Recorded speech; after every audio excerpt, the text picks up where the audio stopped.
Hi, I'm Patricia. And 2 weeks ago, at my parents' anniversary gala, my sister stood across a ballroom, looked me dead in the eye, and called me fat. Not by accident, not in private, but loud enough for the string quartet to flinch. She smiled while doing it. The room laughed, and I swallowed it, like I always had. But what no one knew was that the ballroom, the flowers, the very stage she stood on, I paid for all of it. So, when they handed her the mic and the world clapped for her speech, I took mine back. Want to know what happened when I told the truth in front of everyone, and she couldn't interrupt me this time? I should have known something was off the moment I opened that envelope. It wasn't the cream-colored cardstock or the ornate gold lettering that caught me. It was the line printed under attendee name, +1 to Malis Ford. That was it. No Patricia Langley. No youngest daughter. No real acknowledgement that I was anything more than an afterthought. I sat with the envelope in my lap, staring at it like it might rearrange itself if I waited long enough. Milese had mentioned the anniversary gala a few weeks prior. "You should come," she'd said over the phone. "You know how Mom gets about appearances." But she never said I was invited under her name. A +1? For my own parents' 75th anniversary? Still, I knew if I didn't show up, the gossip would hit me harder than the invite ever did. "Patricia always distances herself," they'd say. "She never cared much for family." But I did. I cared enough to come back. I told myself this trip wasn't about being seen, it was about being present, for them. For Mom and Dad.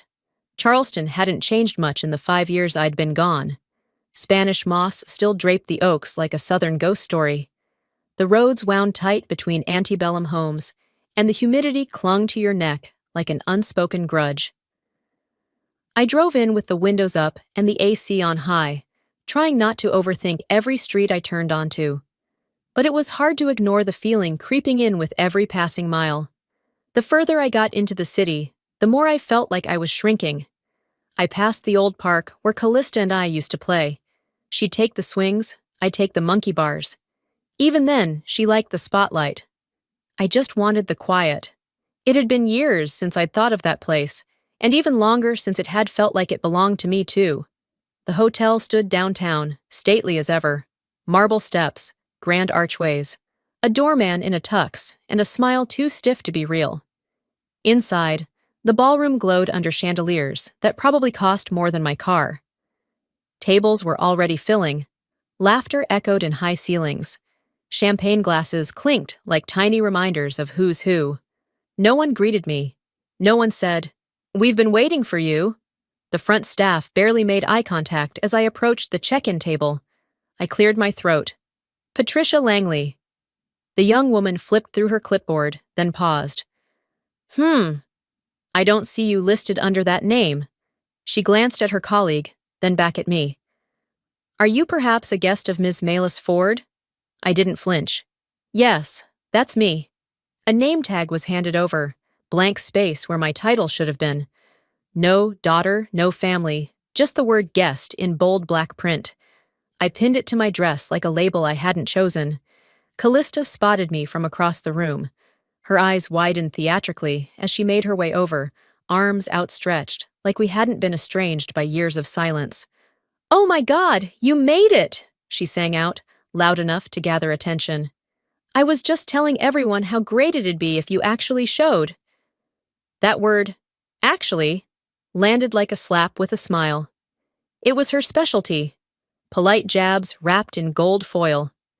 People nearby nodded, amused, perhaps entertained. One woman sipped her wine and gave me a look I'd seen before, the kind that scans, judges, and stores away for later. "You look so comfortable," Callista added, eyeing my green linen dress with a tilt of her head. "Very you." I tightened my jaw, careful not to let the fire rise past my throat. I didn't come here to bite back, not yet. Let her keep her games. Let her think I was still playing by her rules. I offered a smile, small, unshaken, and moved to find my seat. I scanned the central table, the one set aside for immediate family. Name cards glinted under the light. Callista Langley, Isolde Langley, Charles Langley, even Malis had a place. But mine wasn't there. I circled the table again, slower this time. No Patricia, no placeholder, not even a fold of paper left blank. Somewhere behind me, a waiter asked if I needed help. No, I replied, though it felt more like a question than an answer. I stepped back, watching my sister sip from her glass as if nothing had happened, her smile fixed in place like a weapon disguised as warmth. In Charleston, they don't exile you with noise. They do it with silence and a smile. If clothes could speak, mine were whispering I didn't belong here. The green linen dress I had chosen, handmade, no label, worn because it breathed easy in spring air, looked out of place against the polished bodies wrapped in satin and sequins. It wasn't just the fabric. It was the unspoken rule. When you step into a ballroom like this, you don't come to be yourself. You come to be who they expect you to be. I made my way past the bar and out onto the garden terrace, where string lights blinked softly in the twilight. A trio of violins played something classical and forgettable. People stood in curated clusters, glasses in hand, posture precise. I could feel their glances as I passed. Not malicious, just cataloging, like I was a smudge on an otherwise flawless frame. I leaned against the railing, taking a slow breath. I wore comfort, I thought. They wore status. Milas appeared beside me, her presence familiar and always a little awkward. She nudged my elbow gently. You okay? I smiled, but not too wide. Yeah, just taking it all in. She gave me a look that said she knew better, then turned toward the crowd. You look good, though. Real.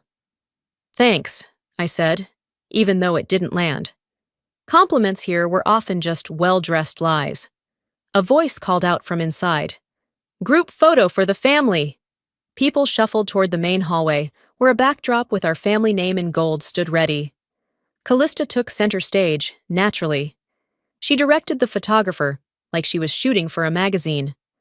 Mom and Dad were flanked by Callista's children, Isolde smiling, as if nothing in the world had ever gone sideways. No one called my name. It was a cousin, Emily, I think, who finally turned and said, Patricia, you coming? But by then, the shutter had clicked, the pose held, and the moment immortalized without me. It's fine, I said, waving off the awkwardness. I'm probably not on their social media list anyway. Back at the table, dinner had started. I picked at a salad while conversations unfolded around me like I wasn't there. People shared updates on mortgages, private school waiting lists, holiday plans to Napa. Someone asked if I was still doing that nonprofit thing in the city. I said yes. They nodded like I'd mentioned a hobby, not a career. Callista stood with a glass in hand. It was her turn to speak. To my wonderful parents, she began, her voice clear and smooth, like she'd practiced in front of a mirror. We all took different paths. Some of us chose family, others chose projects. Laughter scattered politely around the room. She went on to brag about Lucian's acceptance into Columbia, about her ex-husband who continued to support the kids so gracefully, about how grateful she was for community and tradition. None of those words included me. I looked down at my wine, still untouched, still red. Then came the backhanded introductions. You're the sister from New York, right? A man at the table asked me. The one who left? I gave him the kind of smile I reserve for customer service calls. Something like that. But in my head, I finished the sentence. I didn't leave. I was let go. I didn't bring a speech. I didn't stand to toast. Years ago, I'd been told not to speak at a similar event because my tone was a little too direct, that my honesty made people uncomfortable. This time, I brought silence. Not because I had nothing to say, but because showing up was my speech. Sometimes presence is protest. Toward the end of the meal, as guests began moving to dessert tables and forming new circles, Lucian drifted over. He was taller now, his hair messier than the last time I saw him. A little less polished than Callista preferred. He stopped a few feet from me, shifting on his heels. Dia, Miss Patricia, I turned to him, trying to read his expression. You look really, real. I blinked. Real? He nodded quickly. Yeah, like, everyone else is so. He glanced toward the crowd. Shiny! You're not trying so hard. It's cool. I didn't expect it. Not from him. Not here. And for a moment, I forgot how much I had been erased, because someone still saw me. Depends, I told her, holding her gaze without blinking. Which part was real? Callista didn't flinch. Her lips curved into something that wasn't quite a smile, but had all the smugness of one. You know how these things go. People say things. It's all just family fun. Family fun. That was what she called it. Mockery with hors d'oeuvres. I stepped past her without replying, making my way back into the ballroom as the clinking of forks against dessert plates signaled the next phase of the evening. A string quartet resumed playing something delicate and forgettable in the corner. My seat was still untouched. So was my wine. I sat down, my back straight, hands folded neatly in my lap, and waited.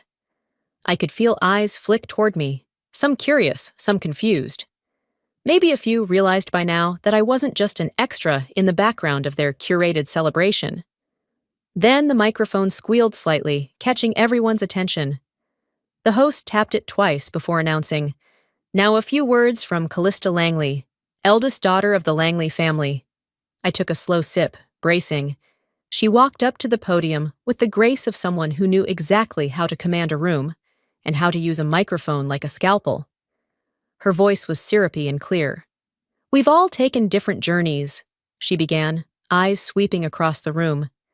"Some of us have chosen to build families, others have followed their passions." That pause, that glance in my direction, that perfectly timed chuckle after. She kept going, touching on Lucian's achievements, how proud she was to have raised a future Ivy Leaguer. She thanked her ex-husband for continuing to co-parent with grace. She spoke of tradition, of carrying forward her parents' legacy, but she never once said my name. As the applause echoed, I reached for my napkin to steady my hands. Not from nerves, just fury, tightly leashed. Someone leaned toward me from 2 seats away, a woman I vaguely remembered from a past fundraiser. "It's amazing," she whispered. "What you did for Callista when her husband lost his job. That kind of quiet strength, that's what holds families together." I turned my head slowly. "Sorry?" She smiled, a little unsure now. "You paid their mortgage, didn't you? For almost a year?" I blinked. "Did she tell you that?" Her face froze. "Oh, I thought she didn't mention it?" "No," I said, softly but clearly. "She didn't." The truth hit me harder than her speech had. Not just that she took the help, but that she took credit for surviving without ever mentioning who kept the lights on. I stood, needing air. As I walked out onto the stone terrace again, I passed 2 hotel staff near the side doors. They didn't notice me at first. "She's not wearing her usual," one said. "That's gotta be borrowed." "Last minute," the other added. "They said it wasn't even tailored." They weren't talking about me. I turned my head slightly and caught the direction of their glance, toward Callista, laughing by the dessert table in a dress that had looked like designer couture under ballroom lighting, but now, under the garden strings, showed its seams. Even her show had cracks. It didn't make me feel better. Not exactly. But it settled something. A new kind of clarity. I wasn't invisible. I was edited out. I pulled my phone from my clutch and texted Milas. "Don't leave yet. I may need a ride, or a witness." A moment later, I turned to head back inside. Callista was waiting for me just beyond the door, standing with one foot angled toward the crowd, the other toward me. Like she couldn't decide if she wanted to keep performing or confront me. She tilted her head, eyes too sweet to be real. "Still enjoying the show?" I didn't blink. "Depends," I said. "Which part was real?" She didn't answer my question. Of course not. She just smiled and turned back toward the crowd, like I'd asked her what time it was. The music had softened again, and the MC's voice rang out, crisp and cheerful. "Ladies and gentlemen, dinner is served!" I lingered for a second, giving her space to disappear into her admirers. I wasn't going to follow her trail of perfume and compliments. Not anymore. As guests began filing toward their seats, I stepped aside, watching the wave of motion settle into neatly arranged tables. Names were printed on small cards, folded like tents, each one delicately placed, a sign of who mattered and how much. I hovered nearby, waiting to hear my name called. A pause. A glance. Some indication that there was a place set for me. But it never came. A server, barely older than Lucian, approached hesitantly. "Ms. Langley?" I looked at him, jaw clenched. "You're actually at table 16, he said, eyes flicking down to his list. "Right over there, near the hallway." I followed the direction he pointed, walking past clusters of relatives and friends, laughing at inside jokes I was never part of. Table 16 sat near the service entrance, partly obscured by a large floral arrangement. There were 2 elderly cousins already seated, a woman I didn't recognize, and 3 empty chairs. I wasn't just seated away. I was placed out of frame. The food began arriving, salads first, then a chilled soup in delicate glass bowls. I reached for my water, my fingers brushing condensation, when I heard her voice again. "Careful with the desserts." "Callista." I turned to find her right beside me, smiling as she pretended to fix the cuff on her dress. "Some of us can't bounce back like we used to." The words sliced through the air like a knife dipped in sugar. It wasn't loud, but it was just loud enough. 2 guests looked over. One of them laughed, then looked down as if they hadn't meant to. I locked eyes with her, held them. "You're right," I said evenly. "Some of us don't pretend anymore." Her smile faltered, just slightly, but she recovered fast. Too fast. She breezed away before I could add more. A woman across from me, someone who'd sat next to my mother earlier, leaned in. "Callista always worries about you," she said softly. "She just wants you healthy." I forced a breath through my nose. Not a laugh, not a sigh. Just release. "She doesn't want me healthy," I said, keeping my voice low. "She wants me small, easier to ignore." I stood then, gently pushing back my chair and stepping out into the hallway, where the air was cooler and no one was looking. I leaned against the wall, the curve of plaster cool against my back, and reached into my clutch for my phone.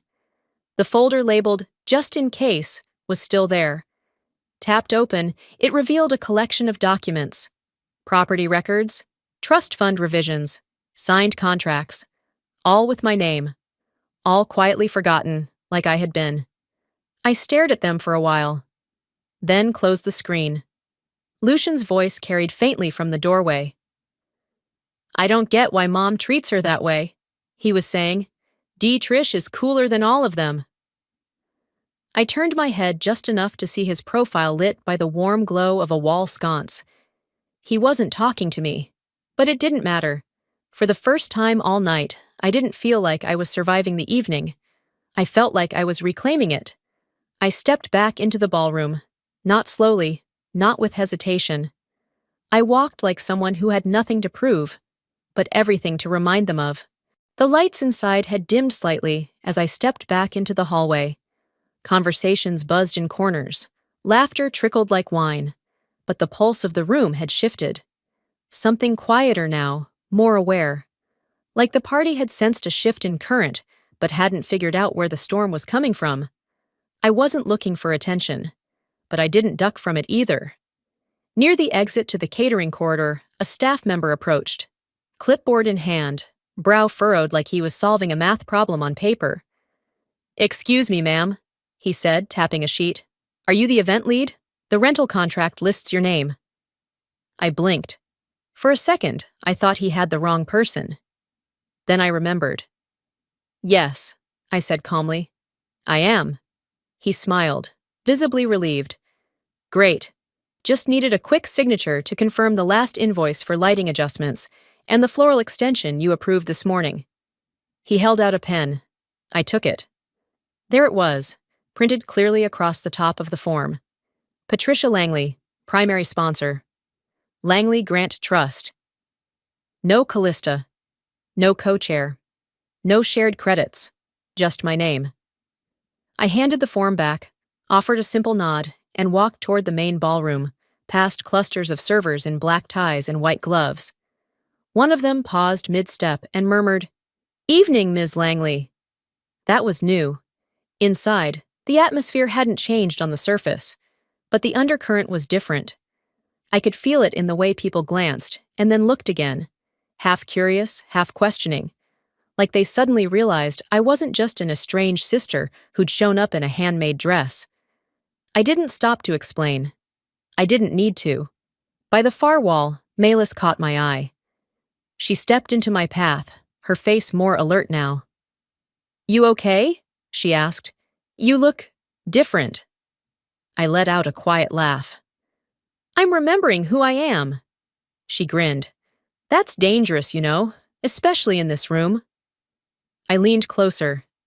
"Good." We both smiled, real ones this time. Out of the corner of my eye, I saw Callista moving toward us. Her posture was perfect, her lipstick untouched. She wore the same practiced expression that had carried her through magazine covers and charity galas, but something behind her eyes shifted when she saw the exchange between me and Malis. She reached us with her usual grace, voice like syrup warmed just right. "You're glowing tonight," she said, tilting her head slightly. "Someone have a little crush?" I stared at her. "No," I said, tone even. "Just good lighting and financial leverage." Her smile tightened. That mask never cracked easily, but it thinned when pressed. I didn't wait for a comeback. I turned and walked across the ballroom, letting her watch me this time. As I passed the central photo booth, I slowed. There was a large poster mounted beside it. "Thank you to our sponsors." Gold letters, floral trim, and beneath it, a list of names. Callista Langley PR. The foundation.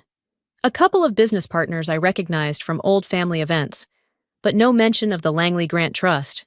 No mention of me. It was bold, or maybe it was desperate. I stood there for a long moment, letting the insult settle the way salt settles on a fresh wound. Not deep, but stinging. Then I pulled out my phone. If they won't say it, I will. I didn't press send, yet. Instead, I lowered my phone and slid it into my clutch, letting the decision sit on my tongue a moment longer. Not because I was second-guessing, but because I wanted to savor it. There's a particular silence that settles in your bones when you realize you don't need anyone's permission to tell the truth. Before I could move, Malis appeared at my side. She didn't say anything at first. She just handed me her phone. "You might want to see this." I glanced at the screen. A TikTok video was paused at the 10-second mark. I tapped play. There it was. Clear audio, shaky video. Callista's voice drifting through laughter like a dagger. "Careful with the desserts. Some of us can't bounce back like we used to." A quick pan to faces stiffening. A tight laugh. My own profile, turning slightly, holding steady. The caption read, "Wait, did she just say that to her sister?" View count, 28.7K. And Ryzen. I exhaled, but not from surprise. From confirmation. "She did," I murmured. Malis nodded. "It's spreading. People are sharing it like wildfire."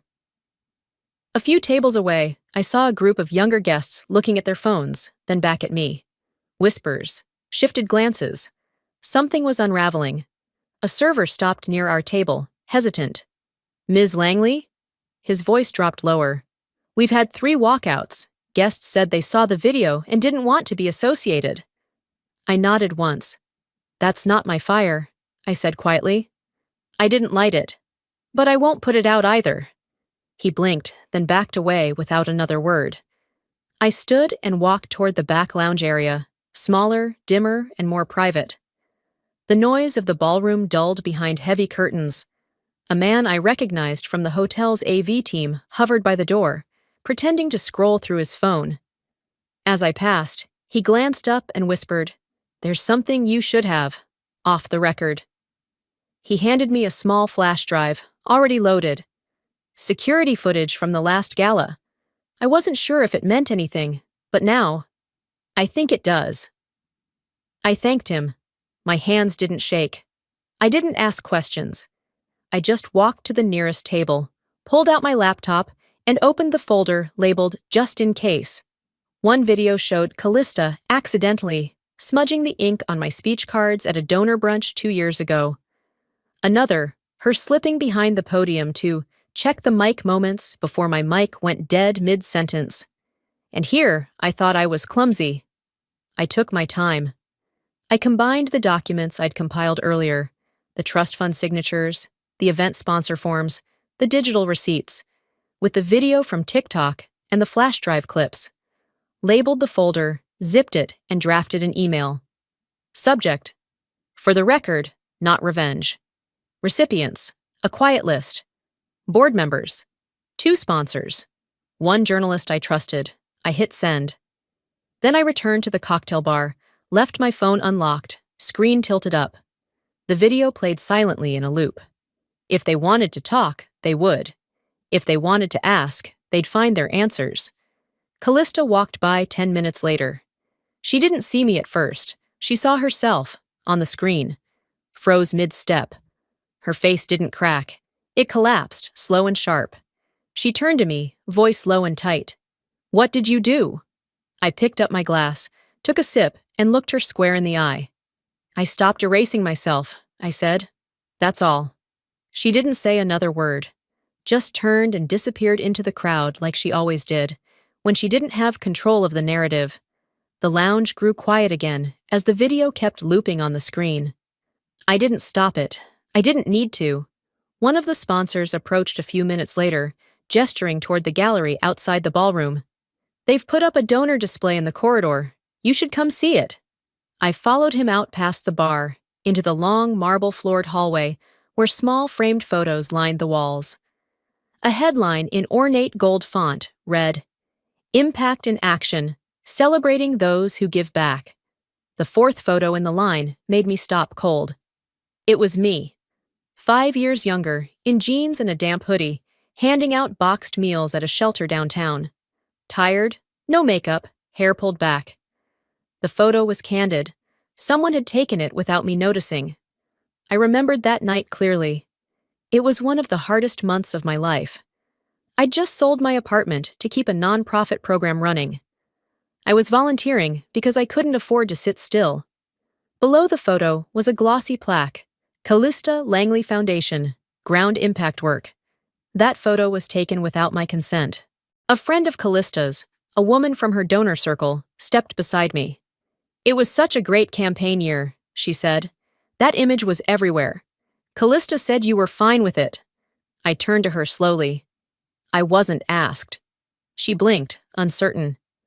"Oh, I just assumed." "You assumed right. I was broke. I wasn't doing it for anyone's press release. That moment was survival, not branding." Her face reddened slightly, and she backed away without another word. Behind me, a familiar voice piped up. "Wait." Lucien.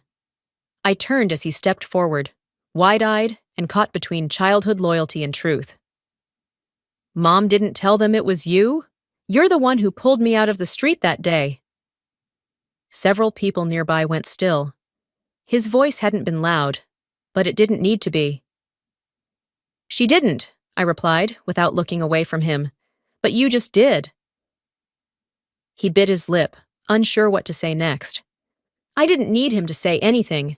The room was already shifting. "She never mentioned Patricia helped?" someone whispered. "That's the same photo she used in the awards press," said another. I didn't gloat. I didn't need to. I watched it all unfold like a slow domino fall, truth knocking down carefully arranged illusions. I had no intention of stopping it. Suddenly, Callista's heels clicked across the marble. She stormed into the gallery, her voice sharper than I'd heard it all night. "You think this is some kind of payback?" she hissed, her eyes gleaming like glass on the edge of shatter. I tilted my head. "No," I said. "It's revelation. Different thing." You want to destroy me? I almost laughed. I don't have to, I replied. You're doing fine on your own. She looked like she wanted to slap me, or hug me, maybe both. But instead, she turned, arms folded tightly, and stood in place like a statue, unwilling to face the cracks forming in her base. Milas joined me at the edge of the corridor. She didn't ask for details. She never did. Instead, she leaned in and whispered, "You ready?" I glanced at my phone. A notification blinked across the screen. Interview scheduled. Patricia Langley, legacy donor. Press tent, 9:45 p.m. I turned to Malis, let a small smile stretch across my face. Let's make sure they spell my name right this time. The interview was scheduled for 9:45, but by 9:40, I was already walking toward the ballroom stage. I hadn't planned it this way. I hadn't rehearsed a speech. But there was a pressure in the air, thick, expectant, and I felt it pressing between my shoulder blades like a steady hand guiding me forward. If they wanted a show, I decided they'd get one. But this time, I'd write the script. The MC had just begun his closing remarks when I stepped into the wings. His voice echoed smoothly through the microphone, thanking donors, partners, and the committee. He read from the updated list, finally updated. And lastly, he said, pausing just enough for the audience to still, a very special thank you to Patricia Langley and the Langley Grant Trust, without whom this evening wouldn't be possible. There it was. Gasps, a few muffled reactions. I saw heads swivel. I felt the shift without looking. Isolde, seated near the center, blinked once and looked down. Callista! Callista didn't move at all. Her smile stayed, but it was frozen. Waxed in place like something meant for display, not function. I didn't wait for a cue. I walked up the side stairs, took the mic from the MC gently. He looked at me, surprised, but he stepped back. Thank you, I began. My voice didn't shake. Tonight isn't about being seen. It's about finally refusing to disappear. The room went still. I scanned the crowd, slowly, not searching for anyone in particular, but making sure they all saw me. I've been quiet for years. Some people assumed it was humility. Others mistook it for weakness. But silence, I said, isn't peace. It's exile. A few people shifted in their seats. I kept going. And exile ends tonight. Somewhere near the second row, Callista moved. She stood, her mouth open, just barely. I didn't stop. For too long, I let people speak over me, around me, for me. I let others wear my effort like a costume while I stood in the shadows, uninvited. Not because I had nothing to say, but because I was told not to ruin the moment. Someone in the back coughed, a single awkward noise in a sea of quiet. I turned slightly toward Callista. You've had the microphone long enough, I said, not cruelly, but clearly. Tonight, I take it back. She sat down. I let the pause settle. Then I finished. I didn't come back to take revenge. I came back to take my name. A beat. And tonight, that name no longer fits under your shadow. I stepped away from the mic. No dramatic bow, no performative smile, just silence, the thick, weighted kind that follows truth. I walked down the center aisle. I didn't look behind me. Until I heard it. One clap. Lucienne. Then another. And then more, scattered, unsure, but genuine. Not for a performance, not for a polished lie, but for something honest, even if uncomfortable. Callista didn't clap. She didn't move. Her eyes stayed forward, locked on nothing. And me? I walked out, not triumphant, but grounded. As I moved through the split room, past rows of familiar and unfamiliar faces, I felt no need for applause. Because when the truth finally stands up, it doesn't need applause. It needs room. The heavy ballroom doors clicked shut behind me, sealing the applause and tension in one echoing thud. The hallway beyond felt cooler, wide, still, and lined with silence too thick to ignore. I kept walking, each step echoing against polished floors that had seen too many versions of me over the years. Daughter, disappointment, and now, something else entirely. The silence after truth is louder than any applause, and far more revealing. People turned their heads as I passed, no longer out of politeness or curiosity, but something weightier.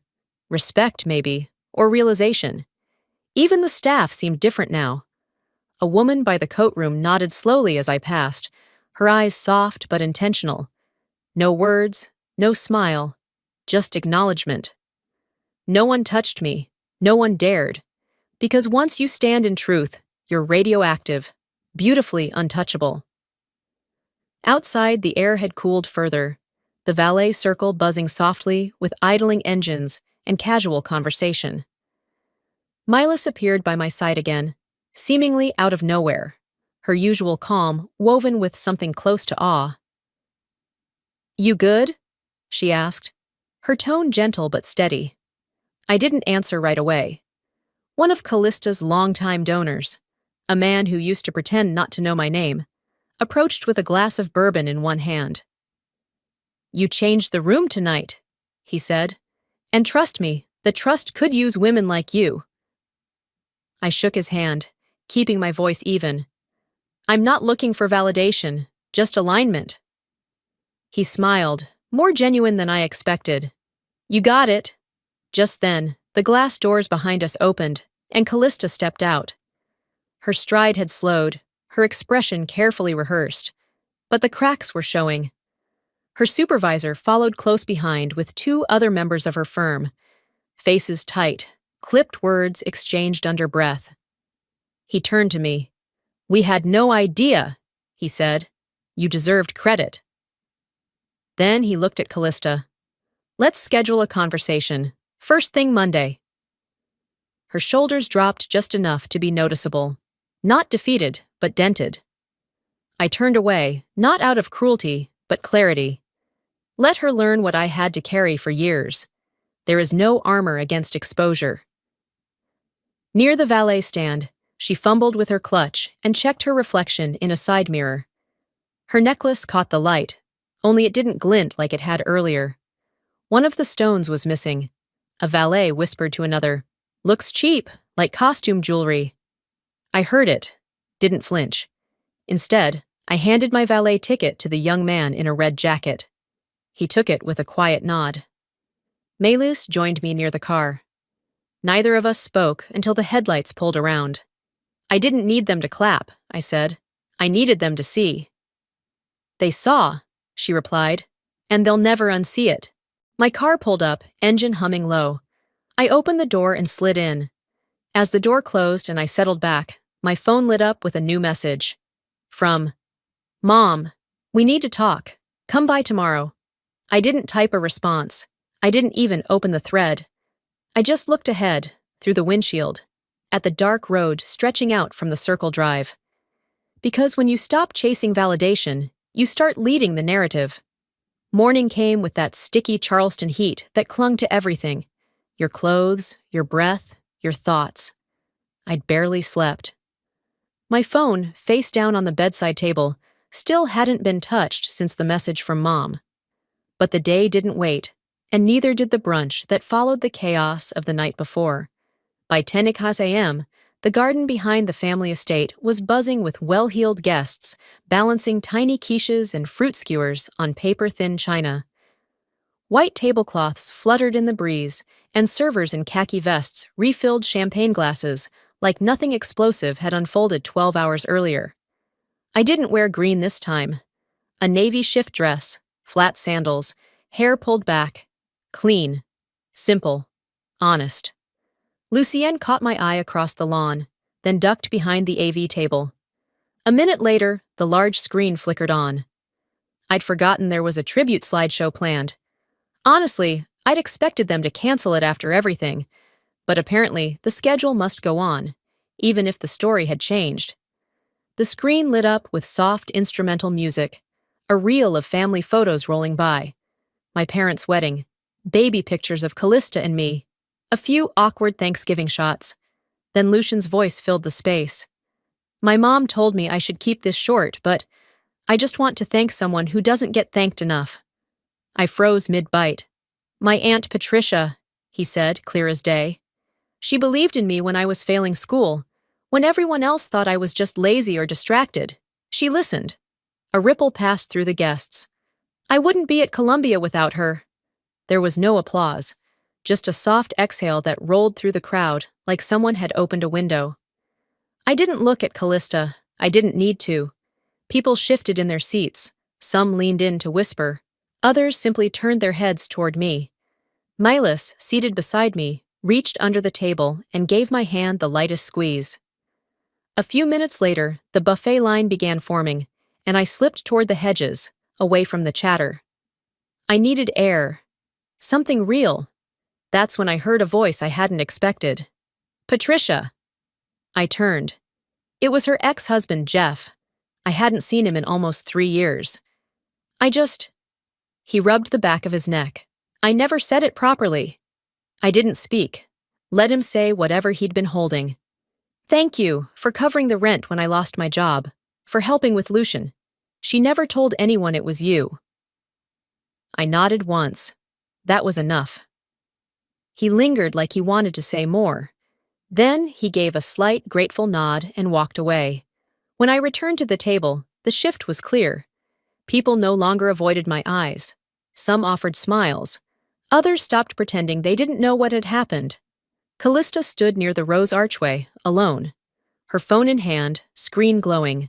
She scrolled, locked it, unlocked it again. Her jaw set, lips pursed. Her silence, for once, had no control. It wasn't strategic. It was exposure, and she didn't know how to sit inside it. After dessert, I excused myself and walked the garden path that curved behind the estate. The same one I used to take as a teenager when the house felt too loud. I didn't feel victorious. I didn't need to. I didn't need to win, I whispered to myself. I just needed the lies to lose. I reached the front gate, ready to leave unnoticed, when a woman in a crisp blazer approached. Ms. Langley? I turned. She smiled, held out a card. We're from the Women's Foundation of South Carolina. We'd like you to speak at our fall gala. Women like you, they don't just recover, they redefine the room. I didn't speak, just smiled. The gates opened. The gates closed behind me with a slow, deliberate thud, like a punctuation mark on a sentence I didn't realize I'd been writing for years. I held the card from the foundation between 2 fingers, letting it sway with the breeze as I walked to my car. I didn't drive home. Not right away. I went to the house I hadn't stepped into in nearly 4 years. My mother's. By the time I pulled up to the wraparound porch, the sun had dipped low enough to stretch the shadows across the lawn. Everything looked the same. The planters on the steps. The chipped paint on the banister that Callista always said we'd fix and never did. Same wind chimes by the kitchen window, still too loud, still clanging like an argument that didn't know when to stop. I parked and took a breath before walking up. No bags, no flowers, just me. The door was unlocked, always was. Inside, the air smelled faintly of lemon polish and the old rose soap my mother still insisted on keeping by every sink. The family pictures still lined the hallway. Callista in her homecoming dress, me in a choir robe I never wanted to wear, our parents smiling too wide to be believable. The hallway didn't feel haunted, just tired. She was in the back garden, as if she knew I'd show. I didn't say anything at first, neither did she. We sat across from each other, a small table between us. The kind of table that once held iced tea and bridge cards, but now only carried silence.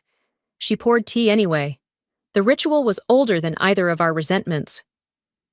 Last night, she said finally, her voice more gravel than air. You surprised me? I nodded. I surprised myself. She looked down into her cup. I let her speak for this family too long. I should have said something years ago. You didn't, I said, not cruelly, just fact. I silenced you because it was easier than defending you, and I told myself you didn't mind. I minded. She didn't apologize, not directly, but her voice cracked a little. You were always more than how she made you feel.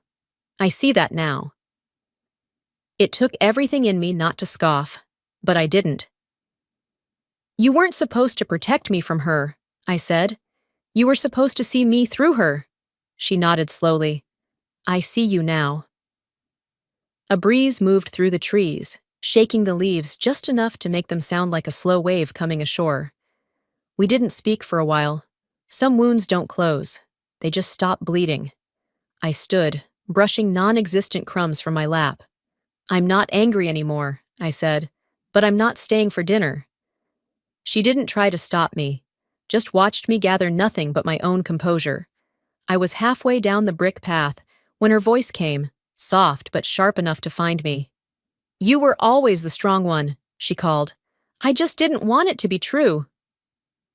I stopped, just for a second, then kept walking. Because healing doesn't always mean returning, it can also mean continuing. 2 weeks later, I stood backstage in a historic theater in downtown Charleston.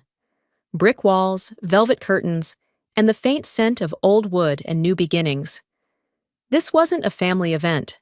No one in the audience knew my sister's voice or my mother's silences.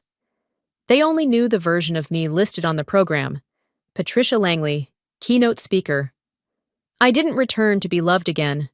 I came back to remember that I already was, just not by them. The crowd was mostly women, professionals, organizers, students, leaders in tailored jackets and natural curls. I scanned the room through the slit in the curtain. They weren't here for gossip or spectacle. They were here because they believed in reinvention. A volunteer straightened my microphone as a board member stepped forward to introduce me. Please welcome tonight's keynote, Patricia Langley, Executive Director, Silent Benefactor, and a woman who chose integrity over image. The applause wasn't thunderous. It was warm, present, real. I walked onto the stage with calm steps and steady breath. No heels, no jewelry screaming for attention. Just me. And for once, that was enough. I used to think silence kept me safe, I began. I was wrong. Silence just keeps your name off the list. A few people nodded. Others leaned in. I kept my eyes moving, row to row, finding connection without needing control. I let people write my story for a long time. Some chapters were flattering, others weren't, but none of them were mine. I didn't mention names. I didn't need to. What I learned, I said, is that not every battle has to end in fire. Sometimes standing in your truth long enough burns everything that doesn't belong. After the final applause, I stepped off stage lighter. Not empty, just clearer. A staffer approached with a small envelope. This came in weeks ago, she said, from your father. He left it with the foundation and asked us to give it to you when you were ready. My breath caught, not in grief, but surprise. Inside was a letter, his handwriting, slanted, neat. To the daughter who hid her light so others could shine. Your time is now. That was all. I folded the letter once, placed it in my bag. Didn't cry. Outside, the night was still humid. Charleston never fully letting go of summer. As I reached the front steps, reporters stood near the curb. Flashbulbs popped, not for the dress, but the story. I didn't pose, just smiled, soft, measured, whole. She tried to erase me, but all she did was underline me. A voice called out as I reached the sidewalk. A girl, no older than 16, stood holding a notepad. Ms. Langley, what would you tell your younger self? I paused, then said, Don't shrink to fit. They'll never build a box big enough for you anyway. Because healing isn't about forgetting. It's about finally choosing the right story to believe in.